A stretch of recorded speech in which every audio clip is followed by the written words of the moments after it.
special coverage of the Medal of Honor convention continues now with a look at the civilians who will be awarded wonderful awards tomorrow night for their support of the military. They will receive these awards at the Patriot Awards Gala, and a requirement in order to get the reward, you have to be here. And these are some big names, as you know well, Robin.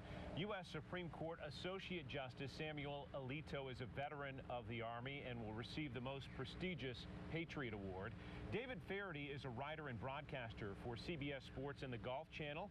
He will receive the Distinguished Citizen Award for founding Troops First Foundation, helping soldiers return from war.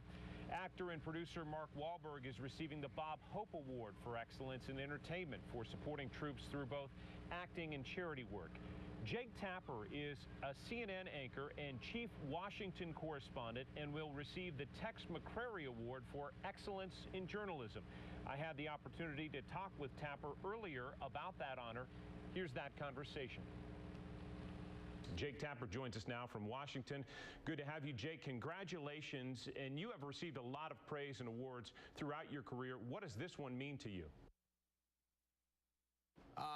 It probably means the most, just because of who's giving the award and because of the divide, the great divide that there is between those who serve in the military and those of us like myself who do not.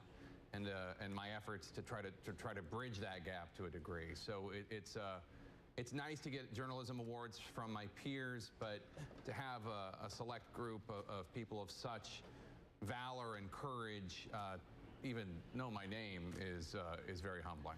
You authored the book titled The Outpost, An Untold Story of American Valor. It put the reader eye to eye with troops on the ground in Afghanistan. We see what they saw. What compelled you to write it? I was in the hospital with my wife and one-day-old son, Jack, when the combat outpost Keating was attacked on October 3rd, 2009. And somewhere in the haze of watching cable news out of the corner of my eye and then fixating on this story, there was just this profound moment where I heard about these soldiers, these men facing such unsurmountable odds, seemingly unsurmountable. 53 U.S. troops at the bottom of this of three steep mountains, facing up to 400 enemy insurgents. 8 Americans were killed that day. It was the bloodiest day for the U.S. in Afghanistan in 2009. And as I thought about these 8 sons taken from this earth while holding my own newborn son, there was just something about that moment that I needed to know more about who these 8 men were, who their brothers were, why was there an outpost there, and it just set me on this journey that resulted in this book. And Jake, there are a number of excruciating moments, both for the troops that you write about, but also for the families. In particular, one military wife knows her friend's husband has been killed, but she can't tell her. What did you learn about the impact of war on families in writing and reporting?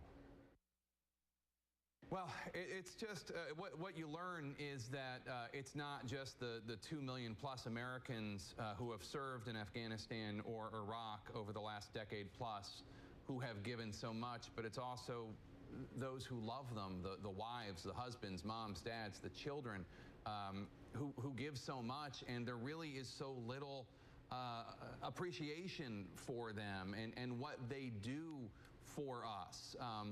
Even at times of peace, there are long periods where they're away from each other. The pay is not good, but they do this out of a sense of duty in most cases.